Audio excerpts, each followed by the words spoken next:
Well, this has been an interesting year, and while this is the final news episode of the year, it's going to end as an interesting year, because today I've got two kind of wild stories. One of them is an unmitigated disaster for those involved, and the other one is actually a message of hope, where we've learned something kind of shocking about Blizzard that makes 2026 actually look quite bright, and it's coming from a source that very much is not known for glazing Blizzard. A lot to get to then, so let's jump in. Now, if you want the superpower of coding, listen up, because most coding courses are kind of absolute bollocks. I mean, between the lectures, the textbooks, lacks of structure, and that is why I recommend today's sponsor, boot.dev, because they have built something that is different, that is specifically for gamers. And I say that being a BEng computer science, the stuff I went to university for. So when I say I think Boot is absolutely awesome, that's because I actually know what coding stuff is. Now, their founder, Lane, reached out to me years ago because he's a WoW player. And since then, he's got 750k students. Over that, they've completed 33.7 million lessons. So people are using Boot. And that's because it just teaches, I think, incalculably better. Now, they teach back-end development. That's the kind that lands you those lovely 100k plus jobs. It's through a proper 12-month paced program that is structured like a role-playing game. Now, you'll be learning TypeScript, which they recently added. I'm super happy about that. Go and Python, from the fundamentals right through to building actual real projects. So it's not some learn to code in 2 weeks scammy thing that just floods the market with another vibe coder with another SaaS. No, Boot teaches you the fundamentals that separate professional developers from people shipping security nightmares. And most of all for me, it's got the sauce, it's fun, it's well structured, the XP, the achievements, even the boss battles, the likes of Boots, and essentially the craft of how it is actually made. You can tell they give a shit. But the best news is you can get 25% off your first purchase at boot.dev/Bellular. The way to save the most would be to do the annual plan, and you can do that with the confidence that if you are not happy, they will refund you on the spot. And you know what? You can actually go and browse all of their content for completely free. And you only got to pay whenever you want the game side of things. Remember Turtle WoW? So 2025 was the year that it really took off, but it has actually now all ended in a bit of catastrophe. So here's the context you need for this story. Turtle were a private server team that basically could do no wrong in the eyes of many. And they did a lot of really cool dev work. And the last few WoW patches that they released turned out to be the Classic Plus experience that many people really wanted. The new content was lore accurate to Classic, but even more than that, and more importantly, it was tone accurate. It actually felt like more Classic in the way that people wanted. Just that early Blizzard texture that Season of Discovery perhaps lacked in places. Plus the small fact that playing in their server was often a better experience than the official Blizzard ones, because they had real GMs and bots were kinda nowhere in sight. They were actually being dealt with. Now that does all sound fantastic, right? But that's obviously not what put them on the map this year. Two major things happened earlier on that lead to what's happened today. The first was this. This is a trailer for Turtle WoW 2.0, and it's a version of Classic WoW running on the Unreal Engine. So basically, big old client-side port. Now this was due to release December 2025, and it promised a fairly insane future. Now, to many people, looks very great and cool, and the engineer in me thinks it's a really awesome project. However, I think artistically, it kinda mostly did look terrible. You know, the spell effects were ugly as sin, and WoW's assets were not designed for the realistic lighting that will be coming with Unreal Engine. But obviously, it drew a lot of hype and a lot of attention, and this combo of hype and blatant infringement that drew Blizzard's ire, and that's what gave Turtle even more attention. You see, it wasn't a standard private server story. Thanks to Blizzard's filing, we basically saw a dark old history of the Turtle WoW team's Russian leadership coming to light, where in short, there's, at least according to what Blizzard are alleging, a underground mafia making bank on cash shops and basically the whole hype cycle of, oh, new private servers. And, well, not even joking here, like it does actually all appear to be real. Now, of course, as an American company, Blizzard really couldn't do that much in the Russian courts. But they did find a way. They found an American team member. And since September, they have been raking said team member over the legal coals. Now, of course, lawsuits take time, and on that front, there have been no major updates. But as it turns out, Turtle really did enjoy being on the map. And that's where today's story begins to heat up. So shortly after the lawsuit, they made a public plea to Blizzard saying, "Please Blizzard, see sense. Set up a licensing agreement so Turtle and other servers can go legit." Now we covered that in depth previously, including how they made loads of, I would say, fairly basic, like populist arguments that were completely flawed when you actually looked into the depth of the situation. So they made a bunch of surface level comparisons that, all fine with vibes, but just didn't really hold any water in reality when you actually went through them on a case-by-case basis, which we did. So, in reality, it wasn't really a plea to Blizzard at all. It was just a simple PR move to gain more favor with the community, and it worked for their target audience. Turtle was back in the headlines. And now, 2 months later, they've got themselves another headline. So, remember when I said the Turtle WoW 2.0 was due out later this month? The news is that it's actually not due out later this month. It no longer has a release date because right as it was due to come out, they've just went and cancelled it. Basically, some people suggest that the money ran out. Other people are saying that it was never real in the first place. A few are saying that this is all one big rug pull to farm up donations all year and then just walk away with the donation money. And that last idea sure would sting, especially because they haven't actually given a reason for this going down. And we all know how that goes down. Silence breeds speculation. And of course, yes, all of that stuff may be true, but I actually think there's a little bit more to it. So, the actual statement they put out says that their, quote, development agreement is, quote, permanently discontinued.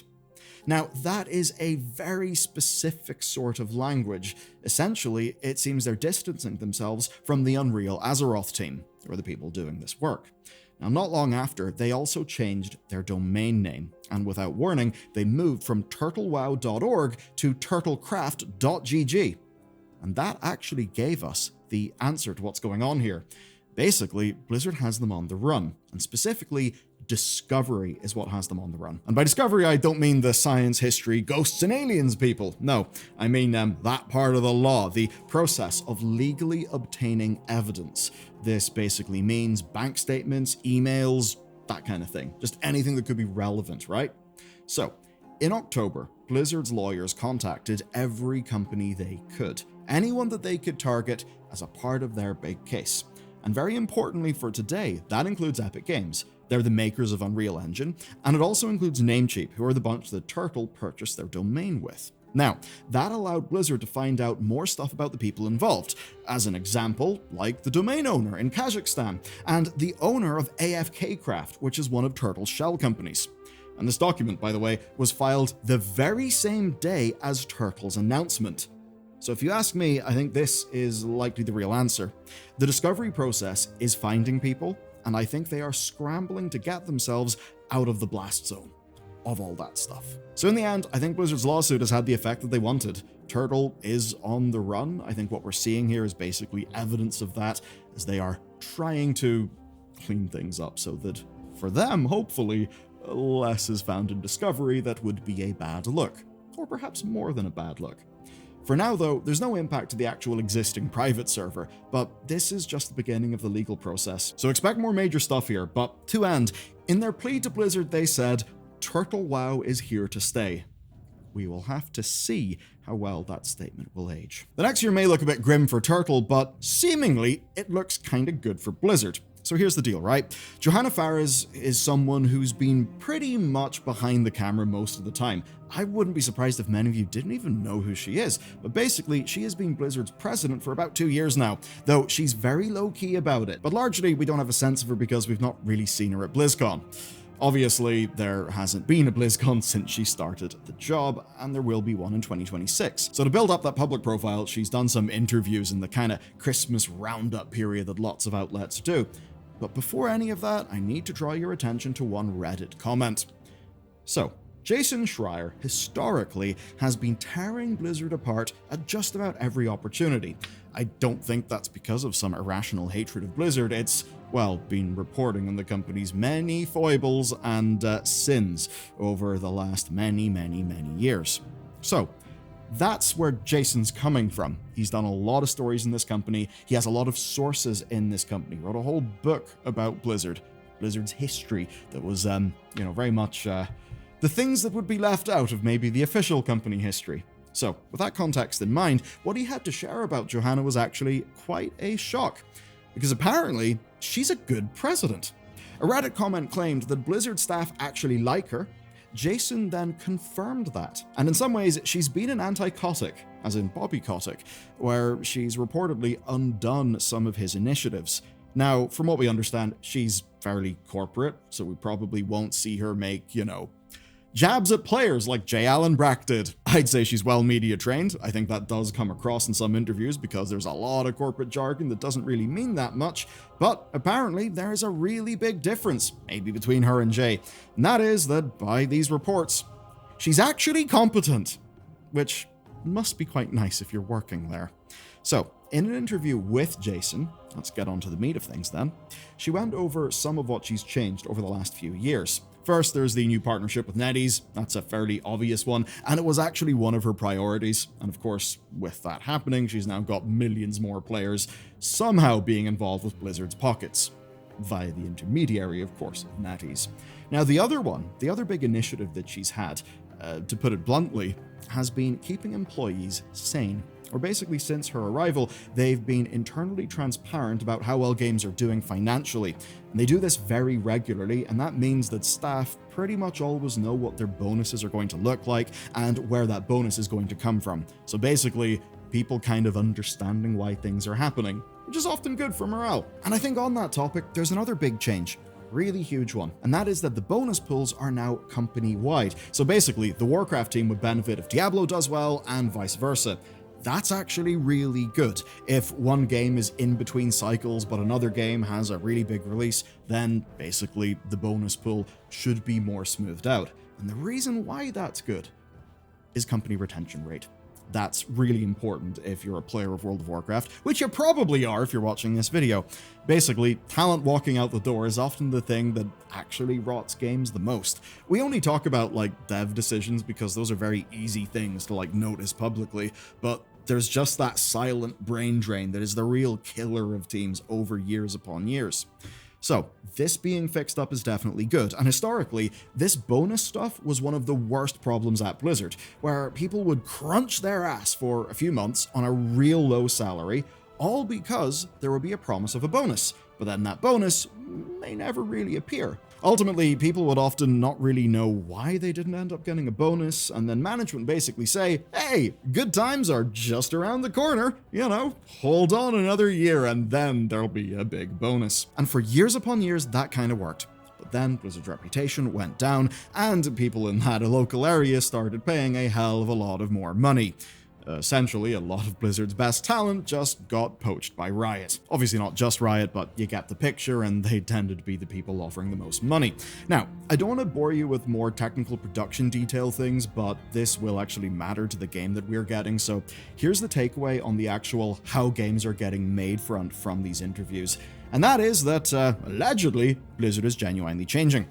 Overall, what that means is WoW is making more content faster with fewer slip-ups. I'd certainly have a few little foibles about that. Diablo 4 is about to release a second expansion. That's something that Diablo 3 never managed. If you don't remember, that's because Blizzard management panicked about sales, and they shifted gears purely out of fear, even though, well, in hindsight, everyone knows that was a mistake, that Reaper of Souls was a huge success, and that the panic over immediate Diablo 3 sales basically killed Blizzard's opportunity to do a good follow-up. Then obviously years later, Overwatch 2 PvE got cancelled because they just didn't have faith in how it was turning out. Obviously, that's a rug pull that devastated that game and its team. And basically the combination of all of this was that nobody really trusted Blizzard anymore. If we're to fast forward to the story of the current era, it is basically that they're moving forward, they're moving fast, and that even the seemingly cursed Overwatch is kind of slowly clawing back support. Basically, it seems that Stadium and perks have given that game a little bit more of a lease of life. But basically, all these comms are about a Blizzard that seems secure enough to actually stick to their plans, to basically grind out until the game is good. I think what that means is that 2026 may not be perfect, but I think it will look a good bit better than things have in recent years. Though obviously, that is coming from a bunch of interviews with someone who is, by all accounts, really well regarded within the company, but obviously is media trained, right? So I am going to have to shake some salt over just about everything that I said there. Basically, I do see a lot of the change that's happened in the times that I've talked to Ian Hazacostas or Holly, and a few opportunities over the years. It's been interesting seeing updates on how they've changed the actual team structure and all of those things.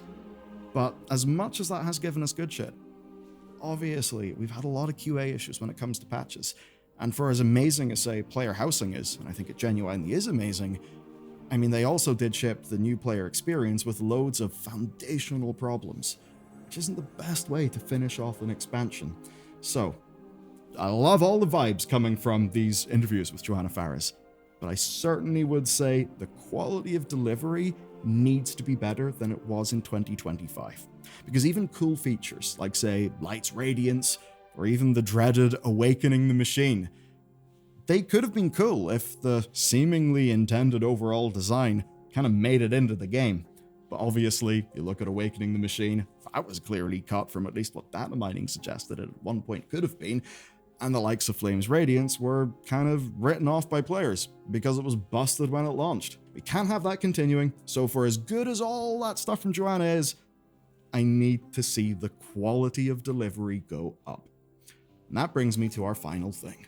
What does Blizzard's 2026 look like? Well, the big quote their president left was this: "The teams across Blizzard entirely as an organization are gearing up for what we hope to be the biggest year yet for Blizzard, and we take that statement very seriously." It's a bold claim. Let's work through it. We've got pre-patch for midnight on January 20th. That's when a few combat add-ons will be breathing their last, and of course, whenever we get to see WoW's approachable combat. And that will forever change how you actually play the game. Now, 6 weeks after that, we'll actually be playing Midnight. The expansion will be out. That's fairly huge. And at least from what we've played of Alpha and Beta, it's an expansion that so far is a massive improvement on all of the groundwork that Blizzard laid with The War Within. It's not evolutionarily a completely different brand new thing, but it is a very big improvement. And it's a major help that it's actually based, not to be a bit too rude, but in a bit of the game that people actually give a shit about, and, with a bunch of characters that people actually give a shit about, as opposed to, random-ass Earthen Island with a bunch of people in it. That stuff is better. So I think Midnight's looking good, although I absolutely expect a lot of turbulence. After the expansion drops, expect patches basically 8 weeks, as they have been through this expansion. But as for the rest of Blizzard, well, in late April, that's when we'll be getting Diablo 4 Lord of Hatred. Apparently Lilith is going to be back, which, as a lover of deep history in the Cradle of Civilization, I'm very down on, given, Lilith. I think she was totally wasted in D4. But to keep it big picture, Johanna Fares said that Blizzard now aims for 2 major releases a year, so Midnight and Lord of Hatred should be Blizzard's big headliners. But there's quite clearly something else, because Fares called this Midnight and Lord of Hatred thing a kickstart to Blizzard's 2026. So let's think about other things then. We've got Diablo's 30th anniversary this year. There are hints they'll have some sort of surprise lined up. Some people hope it's a D1 remaster, of course, after the success of Diablo 2 Resurrected. Maybe. It's also Overwatch's 10th anniversary, which genuinely shocks and despairs me, but hey, time sure does pass. Anyway, they could have something brewing there. But on the WoW side, Classic has been quiet for a while. I would not expect a release, but I certainly do expect news, and when better to deliver that news than, of course, at BlizzCon. A grand return to BlizzCon will be their best chance to grab people's attention, and I think it will be humongous, actually humongous. So obviously the Classic team's cooking something up. We literally know that it's Classic Plus, we just don't know what it looks like. I think that'll obviously be talked about. I'd say we will also likely find out something about The Last Titan then. It's a distinct possibility, so that's a lot of announcements already. Maybe then a surprise Diablo 1, hopefully something special for Overwatch, and there have been rumblings of StarCraft 2. We do know they've got at least one project going in the StarCraft universe, so maybe there'll be something there. And of course, by the time that this BlizzCon happens, which is uncharacteristically early in the year, it's September instead of November, but at about that time, we'll have our first major Midnight patch. And generally by the end of an expansion's first major patch, at least with the news cycle of things, we do actually know where the story is going. So by that point, we'll probably know what the final big patch is, and that means that The Last Titan, I think, will be presentable for them. So, seemingly quite a lot. Maybe 2026 is supposed to start with delivery, basically build up some credibility by actually delivering shit, and then towards the end of the year, basically say, hey, Classic Plus, StarCraft, The Last Titan, and just do a bunch of things that'll be impressive to people. If that's what they pull off, I think it could be a genuinely great year. I definitely don't think it will be a perfect year. No, I don't. There will be friction. There will be turbulence. Just look at the number of bugs we tend to have with new patches and stuff. I think these things will get better, but I don't think 2026 will end with those systemic problems solved. Still, I think it is shaping up to be a genuinely great year for Blizzard, and that actually does feel really damn good to say. And to be ready for that, well, why not queue up our Midnight Class series? We've got the winners and losers of melee DPS, range DPS, and tanks. Healers will be in the new year. So go give that a watch. We'll have a few more things in the channel before the new year, but this is my final recording session. So yeah, I guess goodbye 2025, roll on 2026. I wish you all well, and I'll see you again in the new year.